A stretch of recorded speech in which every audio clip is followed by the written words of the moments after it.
Pen देखिए, उत्तराखंड में जोरों शोरों से इस वक्त सदस्यता अभियान चलाया जा रहा है। लगभग कितने सदस्यों को बीजेपी से जोड़ लिया गया है और पहले चरण के सदस्यता अभियान की समीक्षा किस तरह से की जा रही है?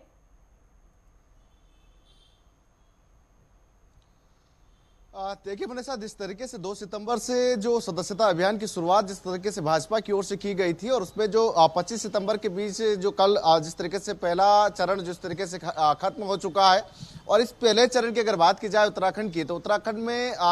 कुछ विधायकों और मंत्रियों को छोड़कर जो है शेष जो विधायक हैं वो अपना टारगेट जो है वो पूरा नहीं कर पाई है। जिस तरीके का टारगेट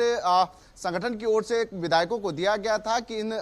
2 सितंबर से 25 सितंबर के बीच जो है प्रत्येक विधायक जो है अपने विधानसभा क्षेत्र में 10,000 कार्यकर्ता जो है उनको सदस्यता जो है वो कार्यकर्ताओं को सदस्यता जो है वो दिलाएंगे। उसमें सिर्फ सौरभ बोगड़ा जो कि मंत्री हैं, उन्होंने अपनी जिस तरीके से जो 10,000 सदस्यता जो बनाने थे उसको जो है वो पूरा किया है। और उसमें विधायक की अगर बात की जाए तो कैंट से सविता कपूर जो विधायक हैं उनको वो जो है वो अपना टारगेट पूरा कर पाई। और उसमें सहसपुर से जो भाजपा के विधायक हैं वो अपना टारगेट पूरा कर पाए। लेकिन शेष विधायकों और मंत्रियों की अगर बात की जाए तो कई विधायक ऐसे भी थे जो अभी अपना 1000 का आंकड़ा भी पूरा नहीं कर पाए, और कई विधायक ऐसे हैं जो 1000 से 3000 के बीच में ही अभी जो है वो अटके हुए हैं। उसको लेकर हालांकि संगठन की ओर से यह भी कहा जा रहा है कि कई कार्यकर्ता जो है चुनाव में जिस तरीके की उनकी ड्यूटीज जो है वो लगाई गई है उसमें ज्यादातर व्यस्तता जो है वो बताई जा रही। कई मंत्रियों की ड्यूटी जो है विधानसभा क्षेत्रों में, और साथ ही जिस तरीके से जो जम्मू कश्मीर हरियाणा में जिस तरीके से जो चुनाव हो रहे हैं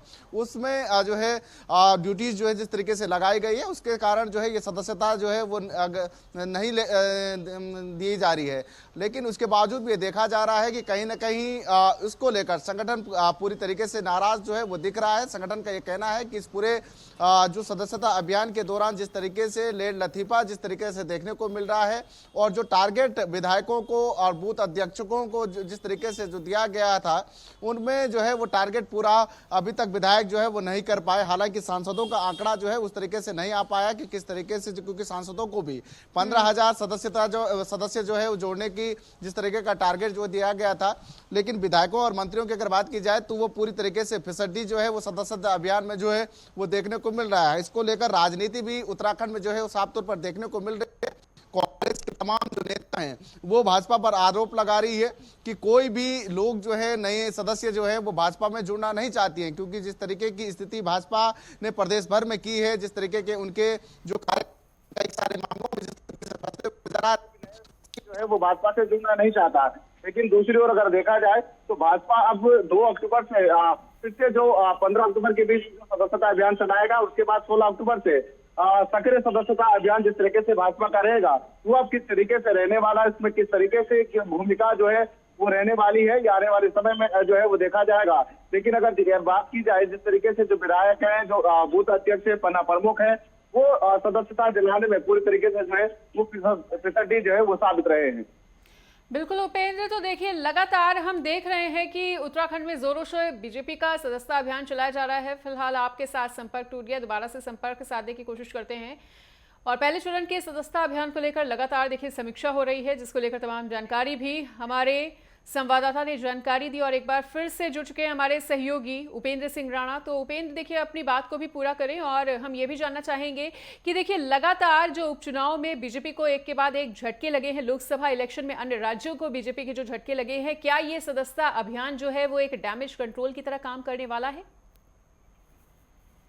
देखिए, जो 2 विधानसभा में जिस तरीके से जो भाजपा को झटका लगा, चाहे मंगलौर विधानसभा की बात की जाए या बद्रीनाथ विधानसभा की बात की जाए, इन दोनों सीटों पर जिस तरीके से भाजपा को हार मिली है और इसके बाद जिस तरीके से जो समीक्षा भाजपा की ओर से हर साल जो है वो देखी जाती है, और ये भी देखा जाता है कि हर 3 साल बाद और 6 साल के बाद जो नए सदस्य हर 3 साल बाद और 6 साल के बाद जो नए सदस्य जोड़ने का एक टारगेट